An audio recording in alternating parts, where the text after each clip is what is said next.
Assalamualaikum warahmatullahi wabarakatuh. Waalaikumsalam warahmatullahi wabarakatuh. Baik, alhamdulillah. Mari kita buka kuliah pagi ini dan baca Al-Fatihah. A'udzubillahi minasyaitonir rajim. Iyyaka na'budu wa iyyaka nasta'in ihdinas siratal mustaqim. Siratal ladzina an'amta 'alaihim ghairil maghdubi 'alaihim waladdallin. Raditu billahi rabban wa bil islami dinan wa bi Muhammadin nabiyyan wa rasulah. Rabbi zidni ilma warzuqni fahma. Amin.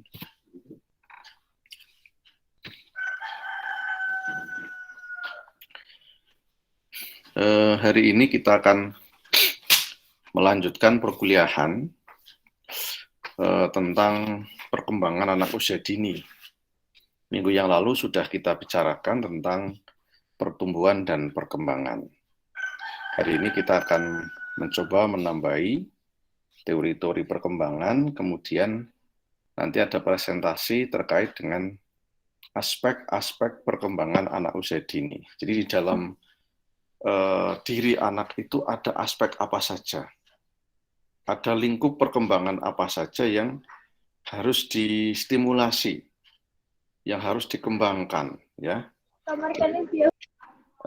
Kalau bicara aspek itu unsur, ya, unsur-unsur yang ada pada setiap anak, ya, yang unsur itu atau aspek itu atau elemen boleh juga yang butuh butuh sentuhan, butuh stimulasi, butuh pengembangan, gitu ya. Jadi itulah yang nanti akan kita kupas, gitu ya. Sehingga ketika kita melihat anak usia dini itu, apa saja sih yang ada di dalamnya yang harus ditumbuh kembangkan. Sehingga kita harus sepakat bahwa pendidikan anak usia dini itu hakikatnya adalah upaya secara sadar dan terencana dalam rangka memfasilitasi tumbuh kembang anak usia dini dalam seluruh aspek perkembangan secara menyeluruh dan terpadu. Itu definisi pendidikan anak usia dini, gitu ya. Jadi seluruh upaya yang kita lakukan dalam rangka memfasilitasi, membantu tumbuh kembang anak dalam seluruh aspek perkembangan, agar dia optimal perkembangannya, agar dia menjadi manusia dewasa yang dapat melaksanakan tugasnya, ya, menjalankan fungsinya sebagai manusia. Karenanya Anda sebagai calon guru harus ngerti, misalnya begini, anak usia 1 tahun, aspek apa yang saya harus kembangkan? Maka minggu yang lalu saya kirimi Permendikbud nomor 137 tahun 2014 tentang standar pendidikan anak usia dini. Silahkan nanti dipelajari lebih dalam. Di situ nanti akan ketemu lingkup, ya, atau yang disebut dengan standar tingkat pencapaian perkembangan anak atau STPPA.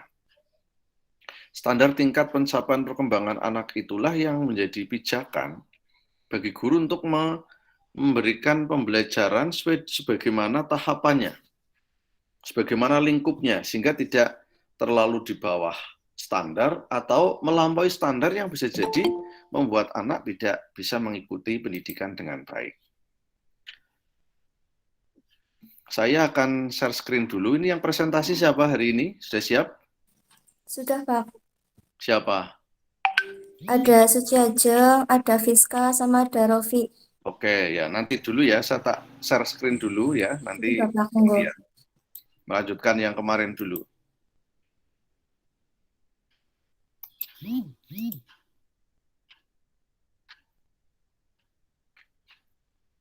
Baik, saya ingin menyampaikan ini dulu. Nah, kalau bicara lingkup PAUD, kan ini sudah pernah saya tayangkan kalau nggak salah ya. stimulasi atau rangsangan. Jadi kita memberikan stimulasi. Kita memberikan alat mainan, kita memberikan permainan, ngajak bermain, dongeng, cerita, ya, mengajak anak jalan-jalan, itu semua adalah stimulasi. Untuk apa stimulasi itu diberikan? Dalam rangka melejitkan. Nah, semua potensi anak. Nah, potensi anak itulah yang nanti akan kita bahas dalam topik aspek perkembangan. Nah, potensi itu meliputi jasmaniah, rohaniah, fisik, mentalnya. Potensi jasmaniah atau fisik misalnya, semua potensi biologis anak yang membutuhkan gizi dan perawatan, kesehatan, serta semua indera. Jadi ketika Anda ngasih makan yang bergizi, kesehatannya dirawat, inderanya dirangsang, bagaimana dikenalkan dengan cahaya. Bayi itu kalau nggak pernah dibawa keluar melihat sinar matahari, matanya nggak akan bisa melihat. Karena mata melihat itu karena ada cahaya masuk ke dalam indera atau mata kita. Termasuk indera yang lain, indera penciuman, indera kulit ya, untuk bisa membedakan kasar, halus dan suasana dingin panas itu perlu distimulasi. Kemudian potensi rohaniah atau mental itu semua potensi kecerdasan anak. Kecerdasan anak itu kalau menggunakan teori multiple intelligences atau kecerdasan jamak itu macam-macam. Ada kecerdasan linguistik, kecerdasan kinestetik, musical, visual spasial, logika matematika, naturalis, interpersonal, intrapersonal. Ada berapa ini? 1, 2, 3, 4, 5, 6, 7, 8 ya. Paling tidak ada 8 kecerdasan. Nah, termasuk juga di dalamnya rasa percaya diri. Bagaimana menumbuhkan rasa percaya diri pada anak? Kejujuran. Kenapa anak kemudian dilatih jujur untuk berbicara yang benar, ya, melakukan yang benar, disiplin, diajak antri, menaruh mainan di tempatnya, berbaris, mengambil air minum gantian, itu stimulasi untuk membentuk potensi rohaniah agar jadi anak punya disiplin, sopan santun. Ya, sopan santun itu ya hubungannya dengan perilaku baik terhadap orang lain, tenggang rasa, jadi punya kepedulian, punya empati, ya, dan kreativitas. Nah, stimulasi itu bisa bentuknya ada pengasuhan, diasuh, dirawat, kemudian pendidikan, dididik, diajari, dilatih, termasuk stimulasi kesehatan. Jadi itulah lingkup pendidikan usia dini itu gambarannya begitu gitu loh. Nah, semula orang memandang PAUD itu hanya dimaknai sebagai pendidikan prasekolah. Jadi menyiapkan anak untuk masuk MI atau SD gitu. Semula pemaknanya begitu. Saat ini paradigma kita harus digeser. Dari sebelumnya hanya prasekolah, sekarang PAUD dipandang sebagai pendidikan yang sangat mendasar dalam rangka melejitkan potensi yang ada pada anak sejak dia dilahirkan. Jadi anak sudah punya potensi. Kalau potensi itu dikembangkan, akan melejit dengan cepat. Sebaliknya kalau potensi anak tidak dikembangkan, maka akan jadi impotensi, gitu kan? Potensi yang tidak berkembang disebut dengan impoten. Tujuannya apa? Tujuan kita memberikan pendidikan anak usia dini adalah mengembangkan potensi dan kreativitas anak sesuai dengan karakteristik perkembangannya. Jadi kita kembangkan potensinya, kita kembangkan kreativitasnya agar berkembang karakteristiknya dan dapat survive dalam kehidupan. Yang dimaksud survive adalah dia dapat menjalankan tugasnya, dia akan menjalankan fungsinya, dia akan menjalankan aktivitas hidupnya dengan tepat, itu survive. Yang kedua, membantu pertumbuhan dan perkembangan jasmani dan rohani. Jadi pertumbuhan jasmani rohaninya dibantu agar tumbuh berkembang, agar memiliki siap masuk sekolah lebih lanjut atau pendidikan lebih lanjut. Nah, dalam ini nanti teman-teman akan mengupas ini ya, lingkup perkembangan atau aspek perkembangan anak usia dini itu ada 6. Dulu semula 5, pernah 6, jadi 5, sekarang 6 lagi. Dulu seni pernah muncul, kemudian hilang, digabung dengan sosem, sosial emosional. Sekarang muncul lagi, ada 6 aspek perkembangan anak, nilai agama dan moral yang sering disingkat NAM, NAM, fisik motorik sering disingkat FM, kognitif sering disingkat KOK, bahasa sering disingkat dengan BHS atau BAH gitu ya, sosem dan seni. Kalau bahasa jarang disingkat sebetulnya ya, jadi NAM, FM, KOK, bahasa, sosem, dan seni, biasanya begitu. Inilah yang sebut tadi menyeluruh dan integratif. Jadi mengembangkan 6 aspek ini secara menyeluruh dan terpadu. Oke ya, ini nanti kita lanjutkan dengan topik yang tadi sudah disiapkan oleh teman-teman. Nah, kemudian kalau kita bicara tentang perkembangan, ada banyak teori ya. Ada banyak teori yang bisa dijadikan dasar kita untuk bagaimana memahami dan menstimulasi perkembangan anak. Ada banyak teori. Minggu yang lalu sudah sedikit disinggung oleh teman yang mempresentasikan. Ini harus diketahui oleh Anda. Jadi kalau ditanya teori-teori perkembangan anak itu apa saja? Ya, pertama ada teori namanya psikodinamik atau psikodinamika, atau sering dikatakan psikodinamik ya, psikodinamika. Nah, ini digagas oleh pakar yang namanya Sigmund Freud. Ya, Sigmund Freud, bukan Freud ya. Tulisannya memang begitu. Teori kepribadian, teori kepribadian. Jadi Sigmund Freud itu mengemukakan ada teori kepribadian. Di dalam diri manusia itu ada 3 unsur, ada id, ego, dan super ego. Id bekerja di bawah prinsip kenikmatan, dorongan untuk mendapatkan pemuasan, segera atas kebutuhan dan hasratnya. Ini semua orang punya ini. Contoh misalnya orang lapar, segera ingin kenyang, segera ingin makan. Dia pingin kencing, dia terasa nikmat kalau segera bisa kencing. Nah, ini prinsip teori id. Dalam diri manusia ada id. Kemudian ego, mempresentasikan penalaran, bekerja di bawah prinsip realitas. Jadi setiap orang punya ego, punya kedirian. Untuk apa? Menunjukkan apa yang dia inginkan, yang dia maui, yang dia nalarkan. Ya. Ego ini bekerja di bawah prinsip realitas. Biasanya sesuatu yang dia inginkan, ya itu begitu nyatanya. Gitu. Super ego mencakup hati nurani. Jadi ini ada dimensi hati ya, dan menalar apa yang boleh dan yang tidak boleh. Ini sudah pertimbangannya nilai. Nurani sudah bicara. Yang diakui secara sosial ke dalam sistem nilai si anak. Ego bertindak sebagai mediator, ya, sebagai mediator.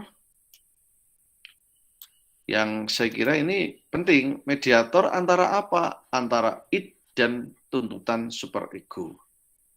Jadi kalau super ego yang terlalu dominan, nanti orang tidak progres, tidak ingin cepat maju, karena semuanya dipertimbangkan dengan hati-hati, dengan cermat, dan kalau nggak sesuai hati nuraninya ya nggak jalan. Makanya perlu digas oleh egonya, gitu kan. digas oleh egonya. Sekaligus ini ego itu bisa meredam id yang cenderung nafsu gitu ya, cenderung bernafsu, cenderung ingin segera memenuhi kepuasan-kepuasannya gitu kan. Jadi ini ada mediatornya. Kemudian yang kedua ya, ini masih bagian dari teori psikodinamika. Yang kedua adalah teori psikoseksual. Ini ada 5 tahap. Pertama, tahap perkembangan anak kalau menggunakan teori psikoseksual, ada tahap oral, anal, falik, latensi, dan genital. Usia 1 dan 2 tahun, anak ada pada tahap oral. Kesenangan bayi berpusat pada mulut dan melibatkan perilaku seperti menggigit, mengunyah. Makanya usia-usia itu kalau dia masih ASI itu sering gigit-gigit itu payudara ibunya gitu kan. Ketika dia menyusu gitu. Apa-apa dimasukkan ke mulut, apa-apa dikoloh begitu.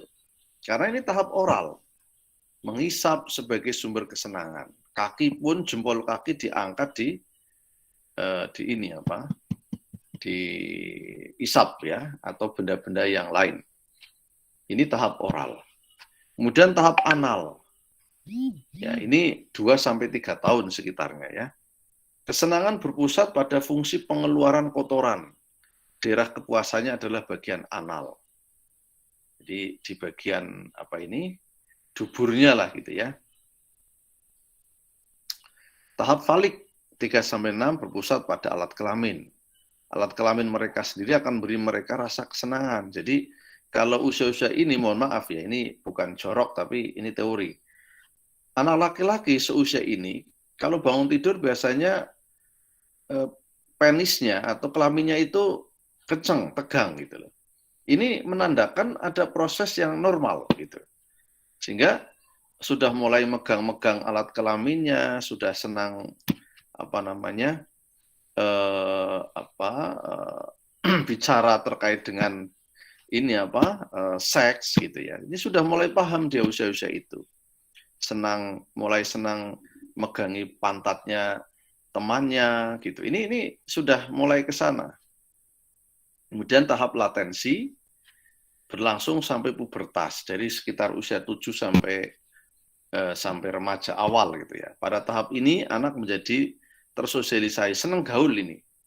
Usia 7 tahunan sampai remaja awal ini sudah senang dengan teman, sudah senang bahkan sudah mulai tertarik lawan jenis pada saat pubertas itu. Mengembangkan keterampilan dan belajar tentang diri mereka dan masyarakat. Sudah mulai dia tidak betah di rumah, dia senang keluar, cari teman, ngendong cara bahasa Jawanya ya, dolanan dengan teman. Sendiri itu menyiksa bagi anak di usia ini. Maka pulang sekolah bisa jadi nggak langsung ke rumah. Kalau ada hal yang menarik di luar, dia akan main dulu gitu. Kemudian tahap genital, masa pubertas sampai masuki masa dewasa. Dorongan seksual yang tertekan selama masa latensi sekarang timbul kembali. Kalau pada usia pubertas ya, atau masa pubertas awal, masa latensi itu malu-malu kucing lah begitu ya. Tapi kalau sudah ini genital sudah berani mengemukakan sesuatu kepada orang yang dicintai. Ya, sudah mulai muncul lah gitu ya. Kedua, teori psikososial. Erik Erikson tokohnya. Erik Erikson mengusulkan teori perkembangan yang menekankan peran sosial dan budaya. Ini. Jadi perkembangan orang dipengaruhi oleh faktor sosial dan budaya. Kalau tadi teori psikoseksual lebih kepada perkembangan pada dimensi seks. Ya, seks ini jangan dimaknai hubungan badan, bukan. Seks itu hubungannya dengan jenis kelamin, hubungannya dengan organ-organ vital, gitu ya, dengan hormon-hormon yang mendorong orang untuk mencintai sesuatu, gitu. Ya, sementara kalau ini apa namanya psikososial. Perkembangan itu karena faktor sosial budaya, interaksi orang dengan lingkungan, ya. Kemudian muncul ada 8 tahap perkembangan. Ada usia lahir sampai 1 tahun, dia berada pada tahap perkembangan basic trust versus mistrust. Basic trust artinya trust itu kan apa namanya kepercayaan, kepercaya dengan suatu. Mistrust sebaliknya, hilang, tidak punya kepercayaan. Anak usia 0 sampai lahir sampai 1 tahun, gampang percaya dengan sesuatu yang menenteramkan. Dia nggak bisa mengekspresikan suatu. Tapi ketika basic trust-nya hilang, maka yang muncul mistrust, muncul ketidakpercayaan kepada apapun di sekitarnya.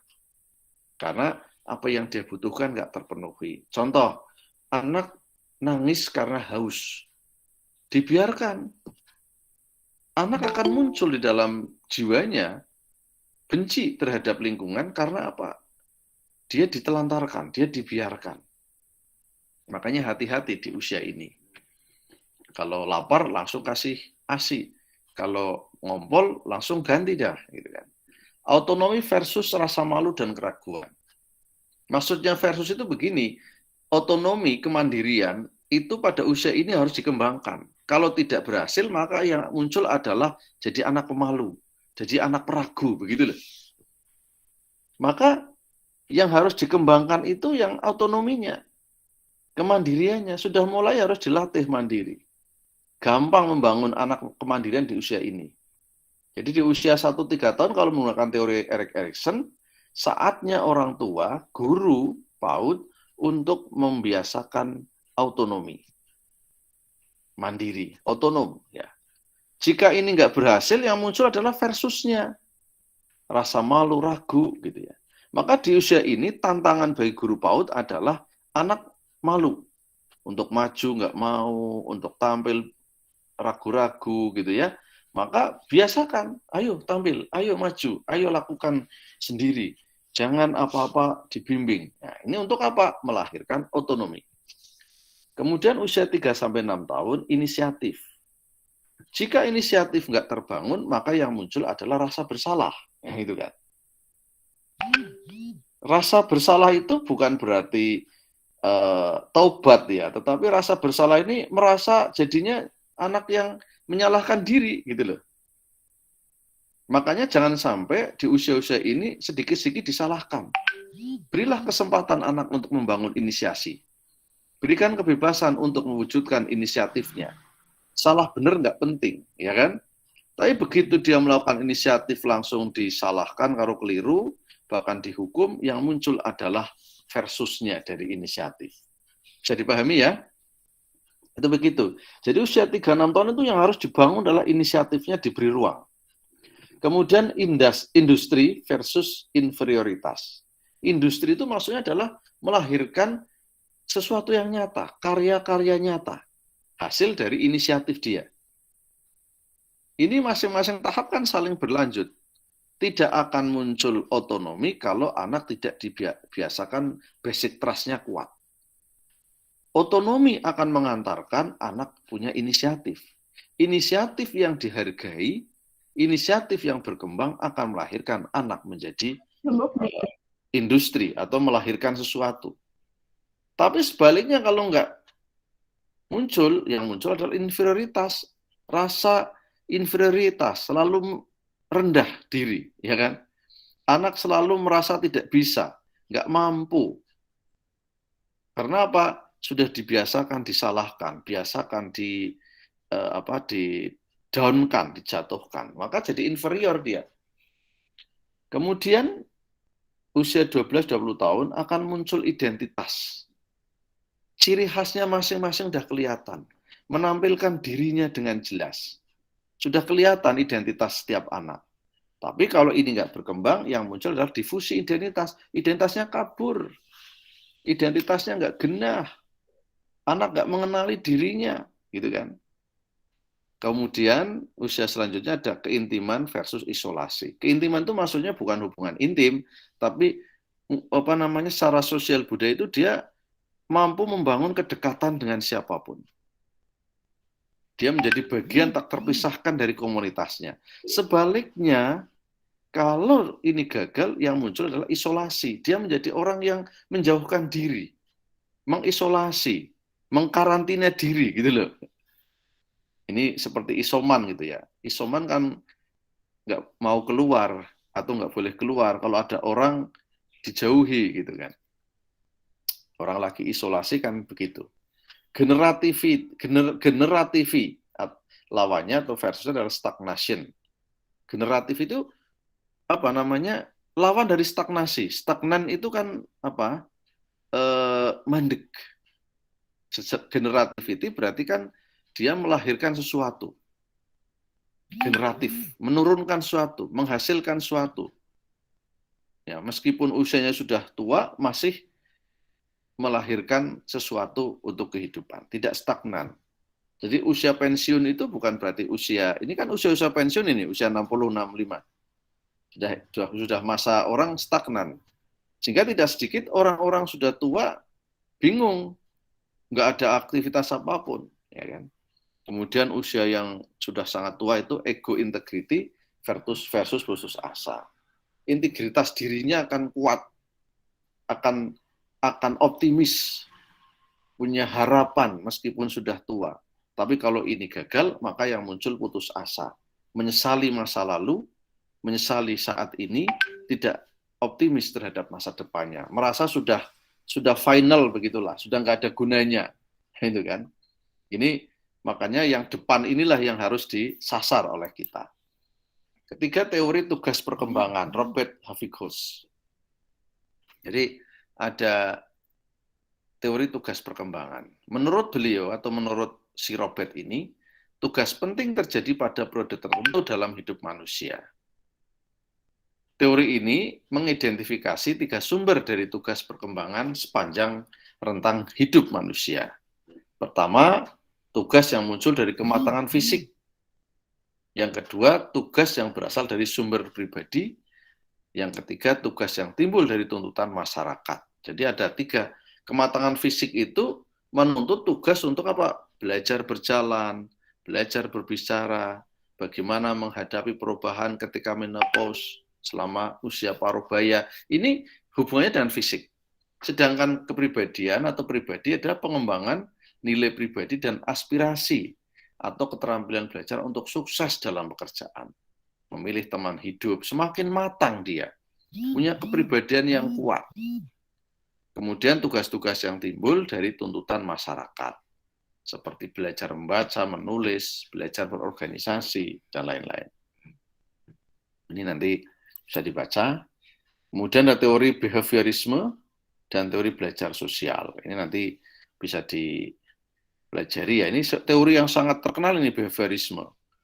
Behaviorisme itu terkenal dengan teori ini, stimulus and response. Ada rangsangan, maka akan ada tindakan. Ya, teori ini banyak sekali tokohnya.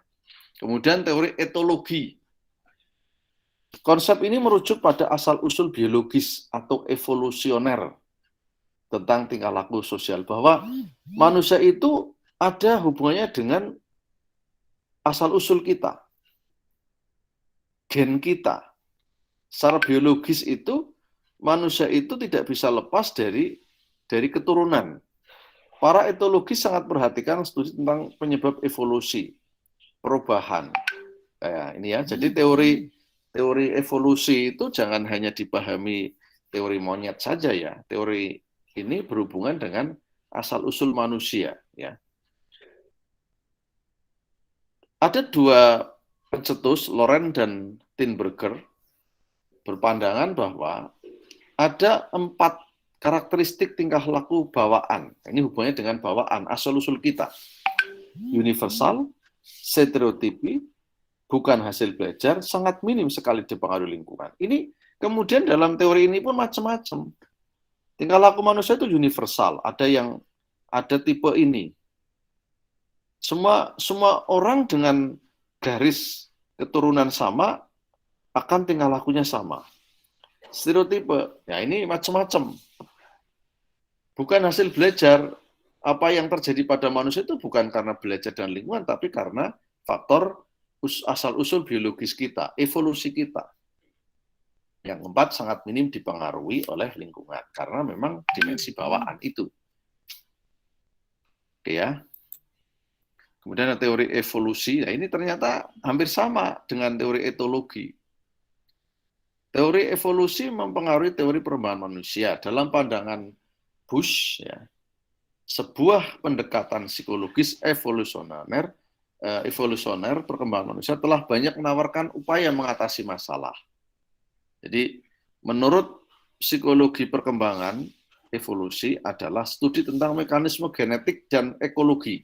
Jadi sudah mulai ada hubungan antara gen dan lingkungan yang mengatur perkembangan kompetensi sosial dan kognitif. Ini berbeda dengan tadi. Kalau etologi itu murni bawaan, sedangkan evolusi sudah ada hubungan antara mekanisme genetika dan ekologi. Ada teori bioecological, Uri Bronfenbrenner. Ini terkenal sekali teori bioekologi. Jadi individu ini berkembang seiring dengan dia jangkauan luas pergaulan. Ini awalnya di sini, dilingkupi keluarga, kemudian keluar, jangkauannya lebih luas, school, dan kemudian masyarakat. Bronfenbrenner membagi dalam 5 tingkatan teori perkembangan manusia ya, yang berhubungan dengan di mana lingkup kerja dia, di mana lingkup pergaulan dia. Yang pertama ada namanya teori tingkatan mikrosistem. Lingkungan tingkatan paling dalam. Kita berada pada lingkungan ini awalnya. Keluarga, teman sebaya, ini sempit. Kemudian mesosistem. Hubungan antar mikrosistem. Di keluarga, di sekolah, di rumah, dan tempat lain. Jadi ada hubungan. Sudah ke sekolah, pulang, main kemana, ini sudah mesosistem. Exosistem. Pengaturan sosial yang luas yang memberikan dukungan untuk perkembangan anak. Ini ekosistem, kemudian ada makrosistem, ada kronosistem. Jadi mulai dari mikro, kemudian meso, jadi mikrosistem, mesosistem, eksosistem, ya, kemudian makrosistem dan kronosistem. Ya, ini banyak sekali lah ya teori-teori, ada teori sistem dinamik, teori kognitif, ya. Ini terkenal sekali teori kognitifnya Jean Piaget. Ya. Ya, jadi kalau teori ini sangat terkenal, 0 sampai 2 tahun itu fase sensori motor atau sensori motorik, rangsangan anak pada gerak. Kemudian praoperasional, jadi usia 3 sampai 7 tahun, usia TK sampai SD kelas awal pada fase praoperasional konkret. Kemudian ada konkret operasional konkret, ya, fase formal operasional. Kemudian ada teori kognitif sosiokultural, Lev Vygotsky, ini terkenal sekali ya, pengaruh kognitif orang dipengaruhi oleh interaksi seseorang dengan sosial kulturalnya. Dan teori pemeriksaan informasi, ya oke, saya kira itu tambahan dari saya tentang teori perkembangan. Silahkan teman-teman yang hari ini presentasi, saya persilahkan. Oke, Bapak, terima kasih. Sebelumnya kami dari kelompok 2 ya, dimohon untuk Mbak Fiska boleh ditampilin share screen.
Terlihat apa belum?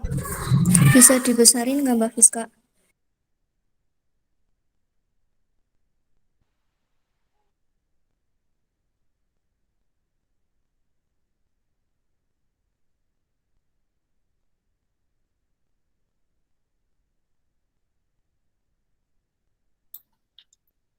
Pakai HP itu ya?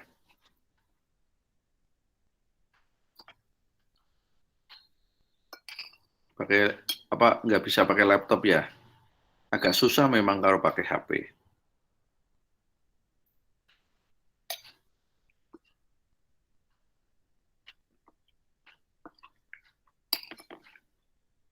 Bentar, Pak.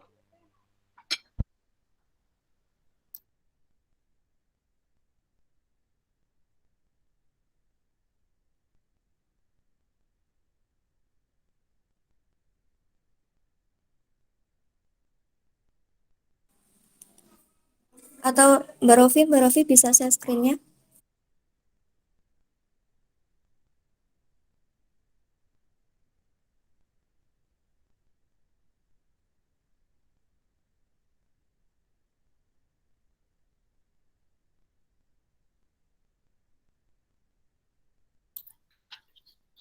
Atau kirim ke ini, ke saya bantu dari sini. Ini PowerPoint-nya dari Bapak sebentar. sudah di-share ke grup belum? Nah, itu bisa itu.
Bagaimana, Mbak?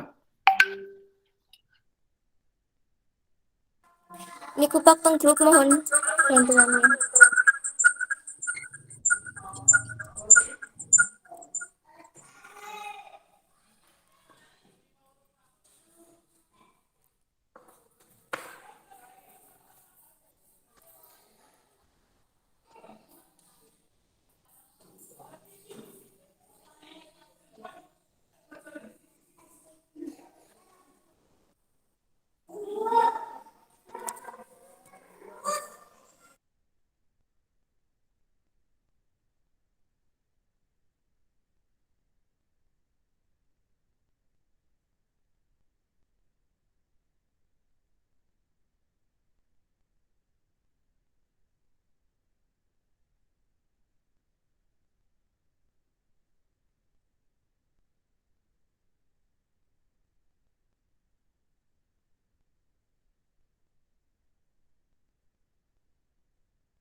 Jadi, terima kasih Bapak sebelumnya. Perkenalkan kami dari kelompok 2 yang beranggotakan yang pertama saya sendiri Suci Ajeng Pramesti, kemudian ada Mbak Fiska Ledi Kludita, kemudian yang ketiga ada Mbak Rofi Fatnanada. Kali ini kita akan mempresentasikan aspek-aspek perkembangan anak usia dini. Ya. Pengertian perkembangan anak usia dini ini menurut Undang-Undang Permen nomor 137. Di sini terdapat pada perkembangan anak usia dini adalah perubahan perilaku yang berkesinambungan dan terintegrasi dari faktor genetik dan lingkungan serta meningkat secara individual baik kuantitatif maupun kualitatif. Jadi perkembangan anak usia dini di sini adalah terintegrasi, berarti menjadi satu kesatuan yang utuh antar aspek-aspek nanti yang akan kita bahas. Ada 6 aspek yang akan kita bahas. Yang pertama ada aspek nilai agama moral, yang kedua ada aspek fisik motorik, yang ketiga ada kognitif, kemudian ada bahasa, sosial emosional, dan juga seni. Seperti yang tadi Bapak jelaskan ya, bahwa 6 aspek tersebut adalah sebagai pacuan kita, guru maupun nantinya kita sebagai orang tua, agar anak kita berkembang sesuai dengan dengan baik dan terstimulasi dengan baik, karena 6 aspek ini adalah yang sangat berpengaruh bagi perkembangan anak usia dini. Selanjutnya yang pertama ada aspek nilai agama moral. Fokus perkembangan aspek moral adalah pada pembentukan perilaku yang mulia dan bermoral tinggi yang dapat dilakukan melalui penanaman nilai-nilai yang berkaitan dengan keimanan, rasa kemanusiaan, hidup bermasyarakat, dan bernegara. Nilai agama moral bagi anak usia dini adalah suatu fondasi yang harus dibentuk agar nantinya menjadi pribadi yang berakhlak ya teman-teman tentunya. Jadi di sini nilai agama moral itu sangat menjadi salah satu langkah yang harus dikenalkan kepada anak usia dini. Entah itu mulai dari dalam kandungan maupun nanti anak sudah lahir ya di dunia. Dari kandungan bisa saja orang tua menstimulus anak dengan membacakan murotal ataupun bercerita kepada anak walaupun anak masih dalam kandungan, jadi anak diajak berbicara tentang bagaimana nilai-nilai agama nanti, misalnya dibacakan Asmaul Husna atau didengarkan lagu-lagu keislaman seperti itu, atau juga bisa dengan keagamaan yang lain seperti itu. Ya, nilai agama moral yang nilai agama moral ini meliputi yang pertama, kemampuan mengenal nilai agama yang dianut. Seperti yang tadi dijelaskan ya. Setelah nanti anak lahir juga dapat dikenalkan, nah Tuhan kita siapa, kemudian Nabi kita siapa, terus kitab dan lain-lain ya seperti itu. Yang kedua, mengerjakan ibadah, berperilaku jujur, penolong, dan sopan. Sejak kecil anak sebaiknya diajarkan perilaku-perilaku yang disebutkan tadi agar nantinya anak itu menjadi terbiasa dan anak akan terbawa sampai ke dewasaannya nanti sudah terbentuk akhlaknya. Misalnya anak yang jujur, anak yang penolong, kemudian saling membantu teman, dan hal-hal seperti itu nantinya menuju proses dewasa itu anak itu akan menjadi anak yang dicari, anak emas seperti itu. Yang ketiga, menjaga kebersihan diri dan lingkungan. Karena jika anak tidak dikenalkan kebersihan maupun kerapian seperti itu, terlihatnya anak itu dari kejauhan itu pasti anaknya urakan seperti itu. Padahal mungkin karena orang tuanya tidak menerapkan sikap kerapian ataupun kebersihan pada diri anak tersebut. Yang keempat, mengetahui hari besar agama. Seperti dikenalkan dengan hari-hari besar agama Islam, ada hari raya Idul Fitri, hari raya Idul Adha, kemudian dikenalkan dengan hari-hari agama lain juga. Yang kelima adalah menghormati dan toleran terhadap orang lain.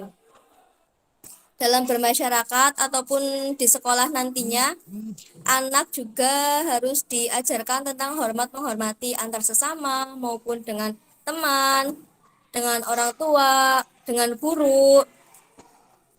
Menghormati itu tidak hanya mengajeni, tetapi mau mendengarkan orang lain ketika sedang berbicara, kemudian mau mendengarkan, terus toleran di sini mau membantu ketika teman sedang kesusahan, seperti sedang menulis ataupun mewarnai. Jika satu sudah selesai, nanti yang lain akan membantu. Sinilah bantu gitu. Pasti seperti itu jika sudah diterapkan sikap untuk saling menolong, menghormati, dan toleran. Selanjutnya, untuk hal beribadah, anak itu kan anak usia dini itu harusnya diberikan pengajaran tentang yang konkret, yang nyata, seperti soal beribadah. Jadi cara mengajarkannya adalah dengan kita mengajak mereka. Karena apa? Jika kita tidak mengajak, anak itu tidak akan paham bagaimana gerakan sholat, bagaimana tentang beribadah, bagaimana gerakan tangan saat berdoa, seperti itu. Selanjutnya, fisik motorik. Pertumbuhan dan perkembangan fisik anak akan mencapai taraf yang paling baik jika anak diberi nutrisi ataupun gizi yang baik dan diberikan kesempatan untuk melakukan kegiatan-kegiatan yang dapat melatih dan mengembangkan otot-ototnya. Ya, fisik motorik yang sangat berpengaruh adalah yang pertama dari asupan. Dari asupan yang diberikan oleh orang tua, bagaimana makanan-makanan itu masuk ke dalam diri anak, agar anak tersebut mempunyai tenaga dan otot-otot syarafnya bekerja secara optimal.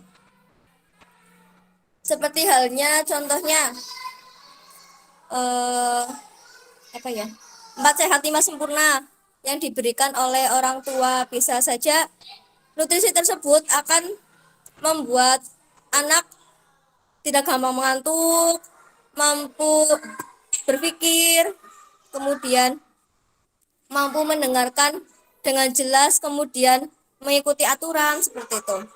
Nah, di sini fisik motorik itu meliputi motorik kasar, motorik halus, dan kemudian kesehatan perilaku keselamatan. Yang pertama, motorik kasar. Motorik kasar mencangkup kemampuan gerakan tubuh secara terkoordinasi, lentur, seimbang, lincah, kemudian lokomotor dan non-lokomotor, dan mengikuti aturan. Gerakan tubuh secara terkoordinasi, seperti misalnya melipat kertas. Gerakan koordinasi melipat kertas itu mata, kemudian tangan. Jadi gerakan koordinasi itu melakukan gerakan secara bersama-sama, seperti menggunting mata dan tangan, kemudian berlari ataupun meniti jembatan dari kayu itu mata dan kaki, seperti itu. Kemudian gerakan lokomotor dan lokomotor di sini berarti lokomotor itu berpindah, seperti tadi ada berjalan, kemudian melompat, berlari, berguling, dan memanjat. Dan gerakan non lokomotor itu gerakan yang di tempat, seperti memutarkan kepala, geleng-geleng seperti ini, itu juga gerakan non lokomotor. Kemudian mengayunkan tangan dan jongkok. Motorik halus. Motorik halus mencangkup kemampuan dan kelenturan menggunakan jari dan alat untuk mengeksplorasi dan mengekspresikan diri dalam berbagai bentuk. Motorik halus di sini sama saja seperti anak-anak bermain puzzle, bisa menggunakan jari dan mengekspresikan diri dalam berbagai bentuk. Menggambar, menulis, itu motorik halus. Yang C, kesehatan dan perilaku keselamatan, mencangkup berat badan, tinggi badan, lingkar kepala sesuai usia serta kemampuan berperilaku, hidup bersih, sehat, dan peduli terhadap keselamatannya. Jadi di sini ibu itu harusnya memiliki perhatian lebih kepada anak usia dini, karena di masa-masa tersebut itu adalah masa-masa emas anak usia dini. Yang tadi mencakup berat badan, jika asupan gizi tidak terkontrol, otomatis akan kekurangan gizi atau bahkan kelebihan asupan bisa menyebabkan obesitas, seperti itu. Kemudian di sekolahan juga Kenapa berat badan dan tinggi badan sangat berpengaruh? Karena di sekolahan juga kita ada masa ukur badan dan berat badan, lingkar kepala juga. Karena hal ini meminimalisir adanya kekurangan gizi agar anak tumbuh badan dan juga otak syarafnya itu sesuai, agar nantinya anak tidak menjadi anak yang tidak sesuai dengan perkembangan di usia tersebut, seperti itu. Monggo selanjutnya aspek kognitif. Mbak Rofi ya. Monggo Mbak Rofi. Selanjutnya, aspek kognitif. Kemampuan kognitif anak mempengaruhi semua kegiatan pembelajaran anak karena anak mulai dapat mengamati, membedakan, meniru, membuat pengelompokan, memecahkan masalah, dan berpikir logis. Anak dapat mengamati, contohnya mengamati tanaman yang ada di sekitar rumah, mengamati pertumbuhan tanaman yang kecil menjadi besar, bisa membedakan besar kecil, membedakan warna, membedakan laki-laki ataupun perempuan, terus meniru, bisa menirukan suara, menirukan gerakan, menirukan besar kecil barang, terus membuat pengelompokan, bisa pengelompokan tanaman bunga, tanaman yang berbuah, begitu. Memecahkan masalah, misalkan masalah kecil digabungkan dengan memecahkan masalah kecil itu bisa terselesaikan dengan sendirinya dan berpikir logis. Kognitif meliputi belajar dan memecahkan masalah, mencakup kemampuan memecahkan masalah, menerapkan pengetahuan atau pengalaman dalam konteks yang baru. Belajar dan memecahkan masalah memulai dari hal yang kecil sampai yang besar. Mencakup kemampuan memecahkan masalah sederhana dalam kehidupan sehari dengan fleksibel dan diterima sosial serta menerapkan pengetahuan atau pengalaman dalam konteks yang baru.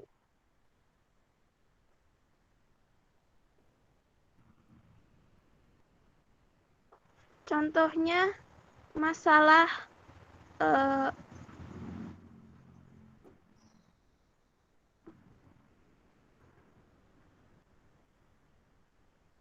kecil, misal membedakan yang kecil dan yang besar, tetapi yang satu tidak bisa, itu dengan cara yang mudah, dengan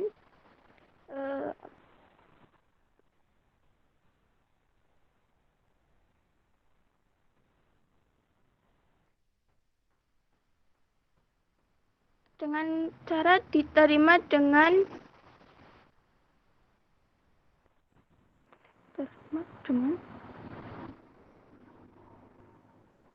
sesama.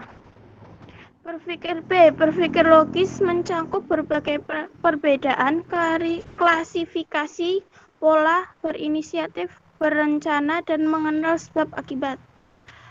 Klasifikasi pada mungkin pada masalah kecil ataupun yang besar bisa. Pola, misal pola berpikir, pola kecerdasan, pola pengembangan, dan lain-lain. Berinisiatif itu bisa merencanakan kegiatan sendiri-sendiri tanpa meminta bantuan pada teman. Berpikir simbolik mencakup kemampuan mengenal, menyebutkan, dan menggunakan konsep bilangan, mengenal huruf, serta mampu mempresentasikan berbagai benda dan imajinasinya dalam bentuk gambar. Mencangkup kemampuan mengenal, bisa mengenal huruf, angka, dan lain-lain. Menyebutkan, bisa menyebutkan angka, nama, warna, dan lain-lain. Yang selanjutnya adalah aspek sosial emosi. Anak mulai belajar mengenal diri sendiri, orang lain, aturan di lingkungan sekitarnya. Belajar untuk mengendalikan emosi dan rasa memiliki. Dengan berkembangnya kemampuan tersebut, maka seorang anak mulai untuk belajar menempatkan dirinya agar diterima dalam lingkungannya.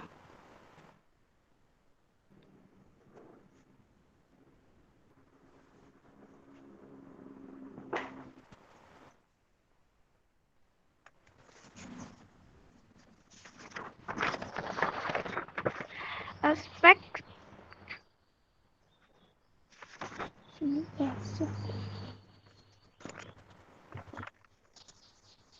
bahasa.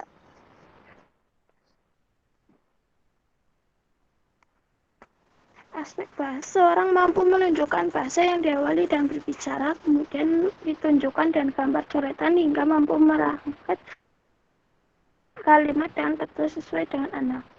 Bahasa meliputi memahami bahasa, reseptif, mencangkup kemampuan memahami cerita, perintah, aturan, menyenangi, dan menghargai bacaan.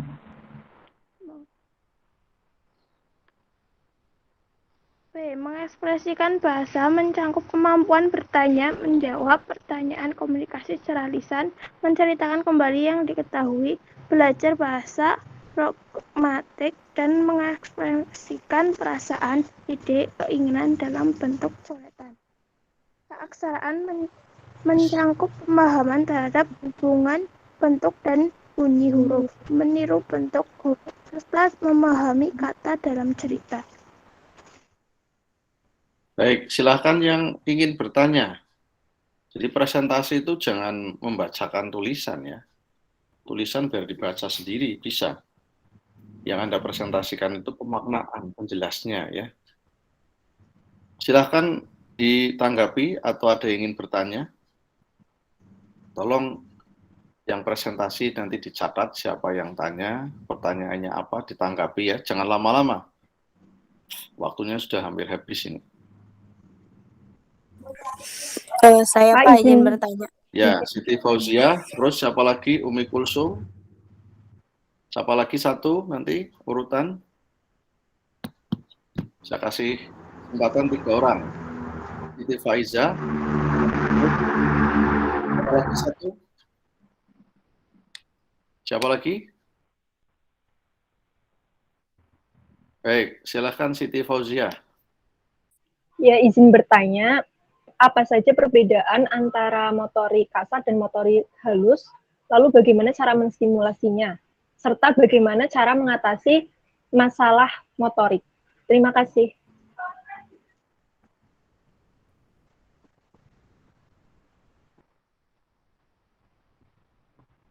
Umi Kulsum. Seperti ini. Kan tadi sudah disebutkan aspek-aspek perkembangan bagaimana jika ketika masa perkembangan anak, aspek-aspek tersebut tidak memenuhi, apakah bisa misal perkembangan tersebut dilanjut di usia SD atau SMP, atau misal si anak ini tuh baru menyadari perkembangannya itu tidak sempurna, misal dia pemalu atau dalam hal kognitif kurang, dia baru menyadari, apakah bisa disempurnakan kembali? Bagaimana caranya seperti itu?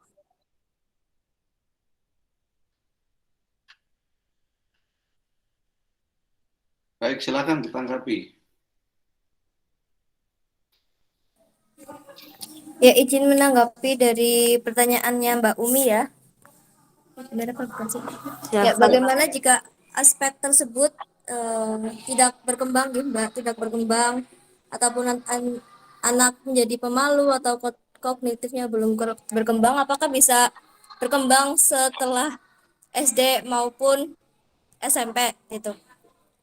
Ya, menurut saya ya Mbak, aspek di sini adalah sebagai acuan kan di standar tingkat pencapaian anak itu STPPA itu kan sudah di situ sudah terang apa ya, sudah jelas seperti itu. Lah, sebagai apa ya, lembaga PAUD itu menerapkan hal itu. Jadi anak berkembang itu sesuai dengan usianya. Dan jika nantinya tidak berkembang, kemudian melangkah ke SD itu sudah bukan ranah waktu usianya seperti itu. Karena rentang-rentang anak usia dini itu sudah jelas antara usia 0 sampai 3 tahun itu berkembangnya di bagian apa, kemudian 3 sampai 4 tahun berkembangnya bagaimana. Dalam 6 aspek itu, dalam standar pencapaiannya itu harus sudah tercapai seperti itu, Mbak. Dan bagaimana jika tidak berkembang? Lah, sebagai orang tua ataupun sebagai guru itu kita harus mengasah kemampuan anak, mengasah potensi anak agar anak berkembang sesuai dengan tingkat pencapaiannya dan sesuai dengan anak di usianya seperti itu, Mbak. Bagus. Baik, Mbak. Lanjut, masih ada pertanyaan lain? Ya, izin dari pertanyaan Siti Fauzia.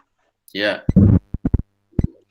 Tadi apa saja perbedaan motorik kasar dan halus? Dah, di sini kan sudah jelas ya, kalau kasar itu mencakup kemampuan gerak tubuh yang terkoordinasi. Jadi gerak tubuh yang sudah terkoordinasi atau sudah dikoordinasikan. Kalau tubuh kita kan dikoordinasikan dengan, contohnya dengan otak gitu. Jadi udah dari otak itu sudah tersistem seperti itu.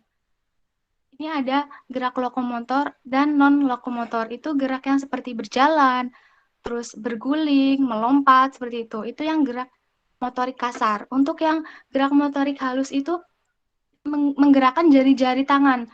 Menggerakkan jari-jari tangan itu untuk mengeksplor atau mengekspresikan atau melakukan. Contohnya, si anak menggunakan jari tangan ini untuk mengambil benda atau mainan seperti itu. Nah, selain itu ada juga seperti yang pernah dijelaskan pada pertemuan sebelumnya oleh Bapak Fauzi, itu kan ada pola cephalocaudal atau perkembangan terjadi terlebih dahulu di daerah kepala. Seperti tadi yang motorik kasar, maksud saya motorik halus, perkembangan terjadi lebih dahulu di kepala, baru menuju ke kaudal atau anggota tubuh yang lainnya. Nah, pola yang kedua ini ada proximodistal atau perkembangan terjadi terlebih dahulu di daerah proksimal atau gerak dasar, lalu baru ke bagian distal seperti jari-jari. Nah, ini yang motorik gerak kasar seperti itu. Kalau terjadi masalah pada gerak motorik ini harus secepatnya atau segera ditindaklanjuti. Kenapa? Karena apabila terjadi masalah atau gangguan pada gerak motoriknya, otomatis nanti si anak ini tidak bisa melakukan aktivitas atau kegiatan itu secara normal, secara optimal seperti itu. Terima kasih. Gimana? ya bagus. Mantap. Izin bertanya, Pak. Ya, saya senang ini penjelasan dari yang presentasi ini menarik ya. Jadi kelihatan Suci dan Fiska menguasai ya. Saya berharap yang lain juga begitu. Jadi bisa mengeksplor ya pemahaman dan argumentasi ya. Ini saya kira menarik. Nanti saya tambahin. Silakan satu saja ya karena waktunya sudah hampir habis. Risma.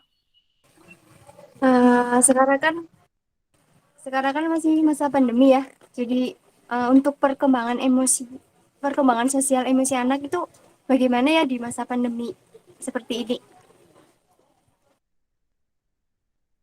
Baik, silakan ditanggapi ya dengan realitas anak belajar di rumah, temannya kurang gitu ya, kurang gaul, jarang bersosialisasi, tentu ini pertanyaan yang menarik gitu ya terkait dengan perkembangan sosial emosi anak ya. Silakan ditanggapi. Ya, izin menanggapi ya Mbak, siapa tadi Mbak Risma. Untuk sosial emosional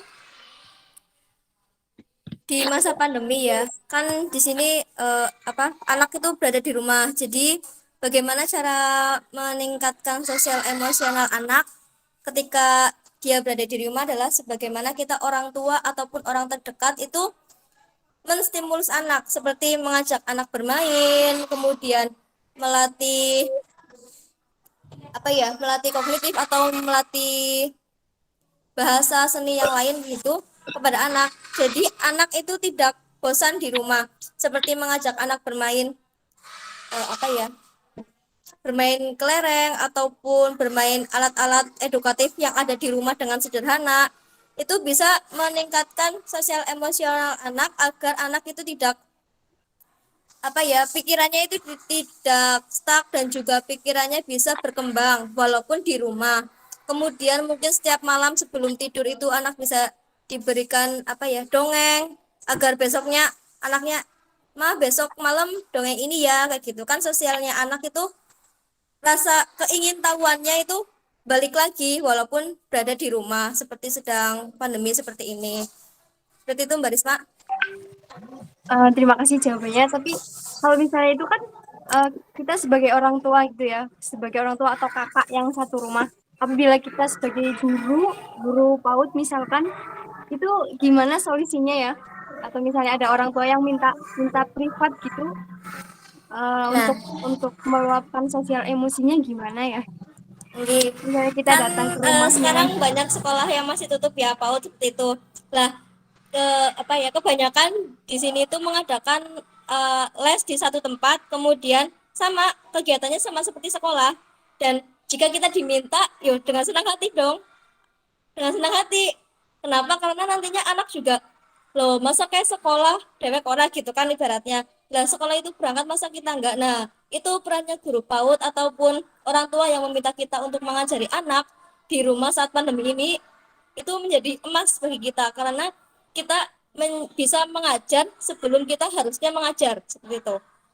Nah, di situ perannya guru PAUD ataupun guru TK yang nantinya terjun ke lapangan, walaupun di masa pandemi seperti ini kita masih bisa menyalurkan kemampuan kita untuk mengajar anak tersebut walaupun di tengah pandemi dan di rumah seperti itu Mbak Risma.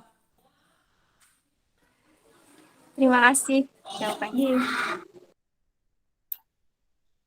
Baik, makasih ya. Jadi saya tambahkan ya. Jadi ketika kita belajar perkembangan anak, kita juga ingat ada prinsip-prinsip perkembangan anak ya. Nanti saya coba share lagi.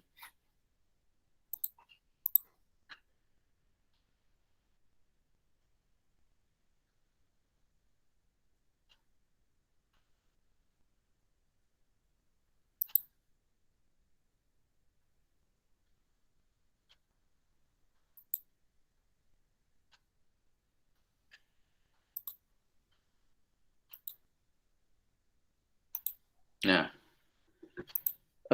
ada berapa prinsip ini ya yang bisa kita jadikan acuan. Pertama, kalau menjawab pertanyaan tadi, anak itu berkembang itu macam-macam. Ini contoh misalnya, perkembangan berlangsung dalam rentang yang bervariasi antar anak dan antar bidang pengembangan. Jadi masing-masing anak beda-beda gitu ya. Ada yang lamban, ada yang cepat, bahkan ada yang mengalami gangguan gitu ya. Nah, kemudian juga perkembangan pada aspek fisik, sosial, dan lain-lain itu saling berkaitan satu sama lain. Jadi inilah yang tadi saya sebut bersifat menyeluruh dan integratif. Ini harus dimengerti oleh Anda, maka ketika kemudian ada anak yang mengalami masalah tumbuh kembang, istilahnya itu kan masalah tumbuh kembang ya, atau hambatan perkembangan. Nah, hambatan perkembangan itu terjadi karena banyak faktor. Baik faktor karena genetika, karena faktor karena lingkungan, karena pengasuhan yang tidak tepat, ada problem sosial emosi, karena persoalan sakit, kemudian faktor-faktor nutrisi yang tidak lengkap, dan seterusnya, itu akan mempengaruhi terhadap tumbuh kembang anak. Tapi pada dasarnya, perkembangan itu berurutan. Ya, ada urutannya, ada tahapannya. Sehingga ketika satu tahapan tidak berhasil akan mempengaruhi pada tahap berikutnya gitu. Sehingga sangat disarankan, sangat dianjurkan pada setiap level perkembangan itu harus berhasil. Apakah akan mengalami kegagalan permanen? Tentu tidak. Tentu tidak. Jika segera mendapatkan treatment, ada deteksi dini. Kemarin sudah saya sampaikan ya, deteksi dini. Nah, ketika ada anak yang kok ini kayaknya nggak berkembang ya bahasanya, periksakan ke ahlinya. Ternyata ada kecacatan atau kelainan permanen. Nah, kalau sudah kelainan permanen secara genetika, ini tentu tidak bisa ada upaya upaya lain kecuali mencari jalan agar kemampuan bahasa lain bisa berkembang.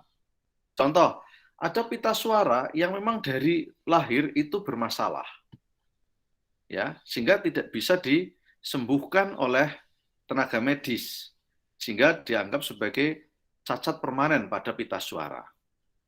Dia nggak bisa berbahasa secara lisan, maka guru harus mencari jalan lain.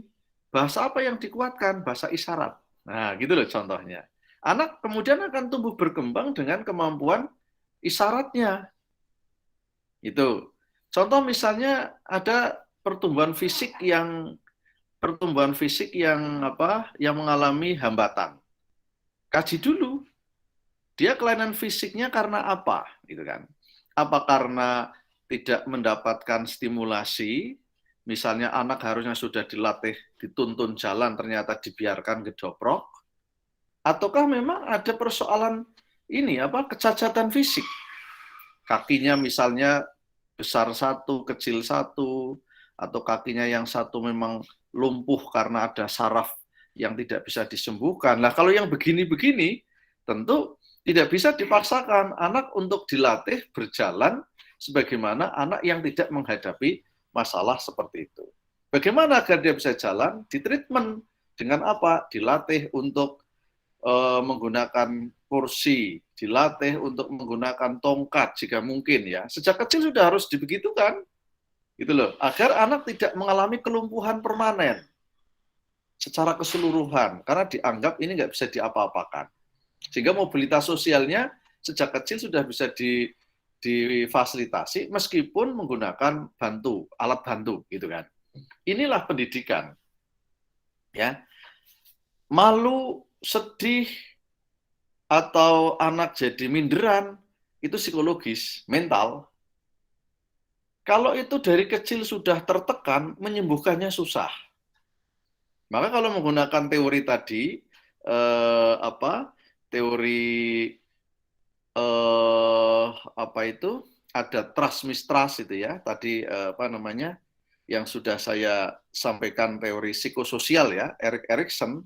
Kalau sudah fish of fish ini, yang kanan atau yang kiri yang tidak yang fish of fish-nya ya itu tidak bisa berkembang, ya bahaya. Tetapi upaya menyembuhkan masih bisa. Orang trauma kalau dibiarkan akan jadi permanen. Tapi ada metode namanya trauma healing. Menghilangkan trauma. Dulu ada 1.000 lebih anak di Aceh ketika tsunami tahun 2004. Tiba-tiba setelah tsunami pada bisu. Ya bisa ngomong. Karena apa? Tekanan mental yang luar biasa karena goncangan. Ada anak yang ditemukan temangsang nang dhuwur wit kelapa, gitu kan. Ada anak yang terlempar di bukit, ada anak yang lagi tidur bangun orang tuanya sudah nggak ada. Tiba-tiba pada bisu. Turun psikolog, turun dokter, turun ahli cerita. Ternyata ada terapi permainan. Dulu ada namanya siapa itu, tukang dongeng yang terkenal sekali itu, Pemtoh atau siapa namanya itu. Ya. Memberikan trauma healing, diceritani, didekati secara psikologis, lama-lama bisa ngomong anak-anak itu. Kalau itu dibiarkan, akan terjadilah bisu permanen pada anak itu. Karena tekanan mental psikologis yang luar biasa. Takut, khawatir, was-was, sedih terlalu dalam menimpa anak karena tsunami yang merenggut keluarganya, menghancurkan lingkungannya, dia ketemu orang-orang asing yang nggak dia kenal, gitu kan? Kemudian belum sakit fisik karena kena gempuran air, macam-macam, ribuan itu. Tetapi sembuh, sebagian besar sembuh. Ya, tapi kalau kemudian yang kakinya patah nggak bisa disambung, yaitu permanen, akhirnya banyak anak cacat di sana, korban karena fisik, ya itu nggak bisa disembuhkan. Ya memang nyambung kakinya, tapi kan banyak yang kemudian jadi jalannya ini apa, jinjit-jinjit itu ya. Itu banyak. Artinya yang bersifat psikologis ini, jika mendapat penanganan yang tepat, di waktu yang tepat, dengan strategi metode yang tepat, banyak yang kemudian bisa diatasi. Meskipun kemudian tetap akan ada dampak, karena pada saatnya akan muncul kembali trauma itu kalau mendapatkan rangsangan yang sejenis, gitu kan. Orang sedih, ya kan? Orang sedih, orang tuanya meninggal, sedih. Sudah 3 tahun, tiba-tiba muncul kesedihan lagi ketika ada momen yang kemudian merangsang ingat kepada bapaknya, betul nggak? Gitu kan? Sudah sembuh. Contoh saya bapak saya sudah meninggal 3 tahun yang lalu. Tapi ketika saya pengukuhan guru besar kemarin, tahun 2020, awal 2021, saya nangis itu. Ya, saya sedih. Ketika saya pidato, saya sedih. Sempat terganggu saya pikiran dan rasanya. Ingat gitu loh. Ingatnya apa? Saya begini ini karena beliau orang yang sudah tiada. Sedang begini kok sudah nggak ada. Bahagia sekali rasanya kalau saya begini, bapak saya ada. Bisa saya cium, bisa saya salim cucup gitu kan. Tapi sudah nggak ada. Di saat saya bahagia, itu kemudian muncul kesedihan yang seperti saya 3 tahun yang lalu. Karena ada peristiwa, momen yang kemudian merangsang kesedihan itu. Dan itu manusiawi. Apakah berarti kesedihannya nggak sembuh? Ya sembuh, tapi temporer. Ada saat kemudian muncul. Makanya hati-hati betul, segala sesuatu yang bersifat psikologis, kalau tidak tepat nanti akan berdampak kepada kepermanenan tadi. Yang nantinya anak akan mengalami tekanan yang lebih daripada apa yang saat itu terjadi. Gitu ya. Makanya prinsipnya adalah setiap tahap perkembangan ini usahakan diberikan stimulasi yang bagus agar tidak numpuk nanti menimbulkan masalah. Kemudian tadi ada pertanyaan terkait dengan motorik ya, kasar dan halus. Motorik kasar itu kan otot kasar, otot besar. Lah yang kecil-kecil ini motorik halus ini, nulis ya, meraba, memegang.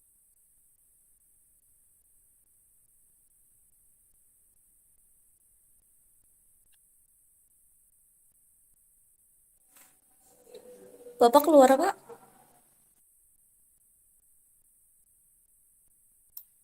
Jadi, halo, memegang mus itu motorik halus. Ya. Megang gelas ini motorik halus. Ya. Ini muter gini ini motorik halus. Karena melibatkan otot kecil gitu ya. Rasa, keterampilan spesifik gitu ya. Termasuk ini, megang kacamata ini motorik halus. Tapi kalau kamu jotos, ini ya, melempar batu, nendang bola, melompat, meloncat, mumbul, ya, berguling-guling, itu otot ini motorik kasar gitu ya. Nah, secara teori perkembangan atau perkembangan motorik halus itu harus distimulasi. Ya. Anak tadinya begini, tapi ini sudah bisa begini. Ini belakangan bisa begini. lahir kan begini, tapi gininya sudah nangis sudah bisa begini gitu kan. Termasuk meraba gitu ya, halus apa kasar, itu motorik halus itu. Dan itu bisa dilatih gitu, bisa dilatih. Nah, ketika mengalami hambatan pada motorik kasar, motorik halus, ya harus distimulasi, harus ditreatment, ada perlakuan khusus ya. Makanya sebetulnya aktivitas anak di rumah itu banyak motorik ya. Anak bangun tidur merapikan spray itu motorik halus ya, menata bantal, menata mainan, itu motorik halus itu. Ini kok jam segini baru ada yang join ya. Jadi itu motorik halus. Gitu kan? Anak disuruh nyapu itu motorik halus itu, tetapi melibatkan motorik kasar. Gitu kan. Karena ketika mengangkat barang, mengangkat sapu, itu ada otot-otot kasar yang motorik kasar yang terlibat. Tetapi bagaimana nyapu biar tidak kesana kemari gitu ya. Tidak resik, ngumpul, itu motorik halus itu. Merapikan sampah berserakan dalam satu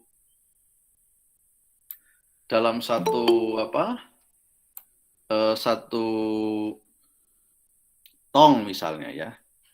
Saya kira itu.